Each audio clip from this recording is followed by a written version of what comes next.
Members like Mheshimiwa member for Dr. Makali from Kitui Central, Senator Maanzo here, Senator Agnes Kavindu, and Mheshimiwa Mule, a ranking member, is right here behind me, member for Matungulu, Mheshimiwa Kimilu, member for Kaiti. Where is Mheshimiwa Kimilu? He's right here. Yeah, I'm taller than him. Mheshimiwa Mawade, member for Embakasi South, and a team of MCAs from there. Mheshimiwa Mwalika. Where is Mheshimiwa Mwalika? Ah, that one is tall. Hey, it's okay. Member for Kitui Rural. Mheshimiwa, Philip Kisia, as you know, has effectively taken over as the CEO for a coalition. Mheshimiwa Philip Kisia is right there. And we have Speaker Kitui County, I've seen him. Kitui County Assembly, I've seen him. And MCAs from Kitui can also raise their hands. We've seen them.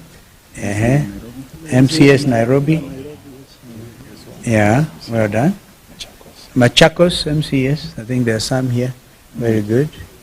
Actually, the reason I say that, because it's the tail end of my statement. I'll be talking about Honorable Farah Maalim, and he's been a party member for Wiper. So you see a representative group of members of that party. Fellow Kenyans, let us first pay tribute to three immediate Kenyans who left their marks on our republic. Professor Abdallah S. Bujra passed away on January 7th, 2025.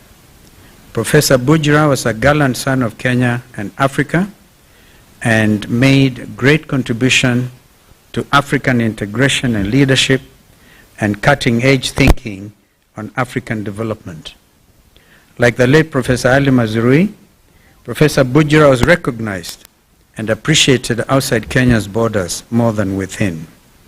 He served the continent as the first full-time executive secretary of the Council for the Development of Economic and Social Research in Africa, one of the premier research institutions in our continent, as well as the Organization of African Union, OAU, as it then was, in various capacities, including as a CEO of the International Panel of Eminent Personalities between 1998 and 2000.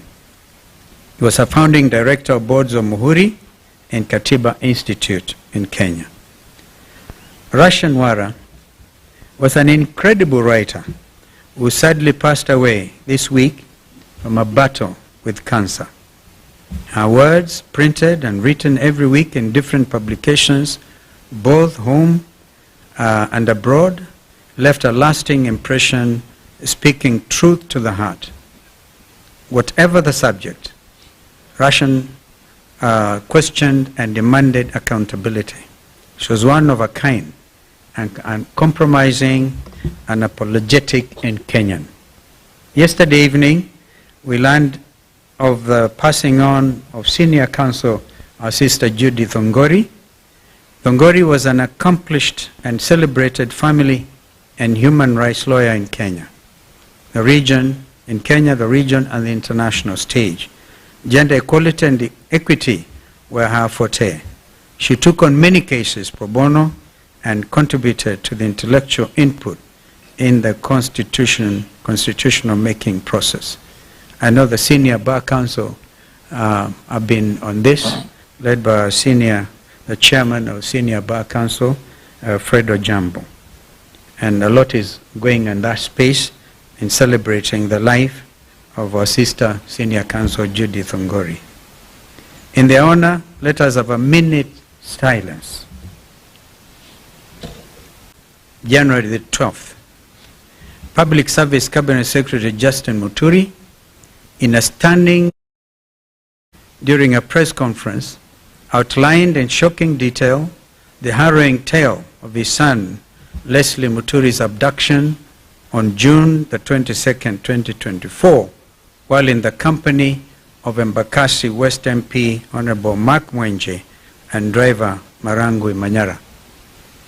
Honorable Muturi, who was serving as the Attorney General of the Republic of Kenya at the time of his son's abduction, said that he had been waiting for answers for the last 6 months as to why his son was abducted. What should be of concern to any law-abiding citizen is that Honorable Muturi, as Attorney General of the Republic of Kenya, sat on the National Security Council, the top security organ in the country.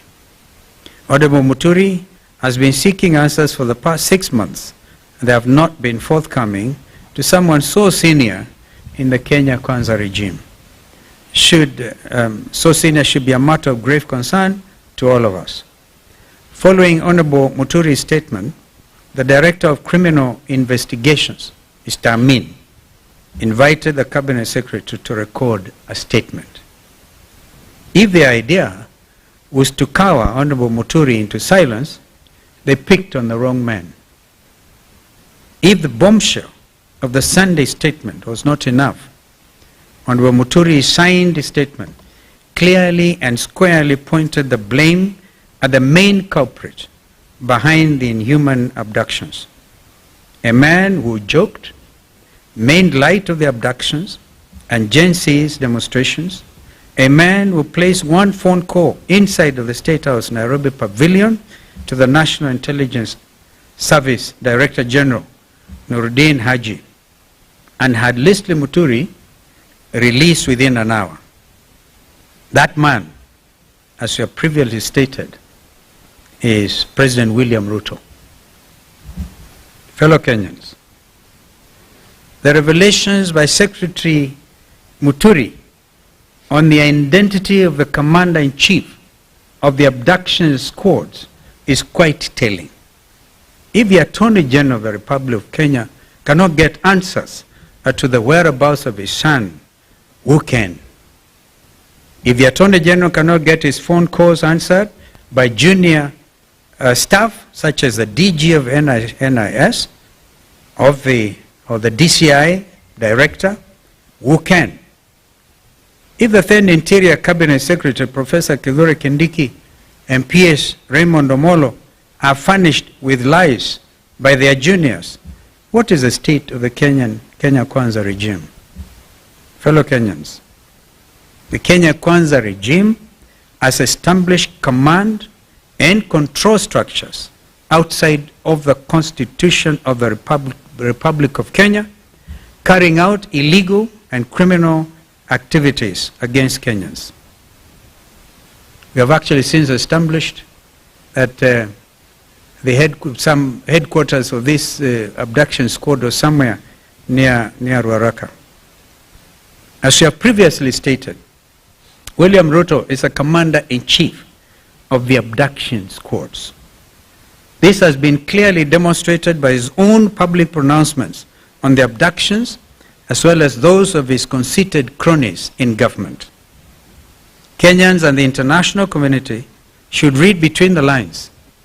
Mr. Ruto and his lieutenants' chest thumping over 2 weeks ago in Bungoma was not only a gross violation of Mr. Ruto's oath of office, it also bore all the hallmarks of a dictatorship and a crude attempt to instill fear in Kenyans by subduing them into silence.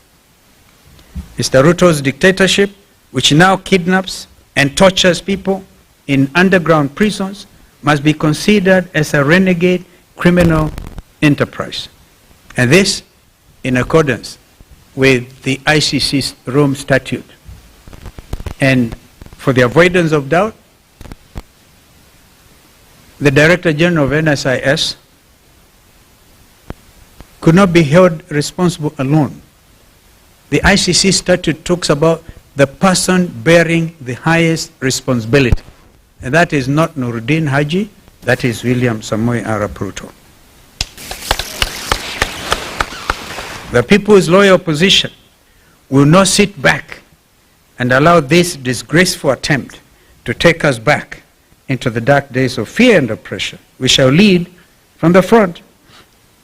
We've actually demonstrated leadership from the front because we've been in court. We'll fight them in court, we'll fight them in the streets, we'll fight them everywhere. We demand that Mr. Ruto respects Kenyans and the oath of office he has sworn to preserve under Kenya's Constitution 2010. We also demand the immediate release of the remaining abductees. We actually have a date on the 27th with the Inspector General of Police, Mr. Kanja, before Justice Bahati Namui. And they know what the ruling was by Justice Bahati. If they will not show up on the 27th, he will cite, convict, and sentence on the spot. So nobody is above the law. Not even Director General Kanja or Director DCI, Mr. Amin. If Ruto refuses to respect and enforce Kenya's constitution and laws, the solution is straightforward. He should resign. And the world is changing. Just today or yesterday, a sitting president of the Republic of South Korea was arrested in State House. We celebrate this kind of development because people must be held to account. This is what the Gen Zs have been advocating for. Meanwhile, let Mr. Ruto and all others who perpetrate violent crimes against Kenyans know that they will not go unpunished. On the Independent Electoral Boundaries Commission, IBC, we have been very clear and consistent and followed the law at all times. Those who are barriers to the establishment of the IBC selection panel are puppets of Mr. Ruto. They bear the highest responsibility in the current constitutional crisis and an attempt to pre-rig the 2027 general elections. We will not allow that to happen. And I'll ask my brother Kioni to respond to some of the remarks by some of these renegades who can even say they know how to manufacture presidents is beyond 24 years. These renegades must be called out. Lastly, for avoidance of doubt, Honorable Farah Maalim, who until now has been Wiper Democratic Party's deputy leader, stands expelled from the Wiper Democratic movement for violating the Constitution and the rights of Kenyans, and even abusing Kenyan mothers. Thank you, and God bless you. Mheshimiwa Kioni.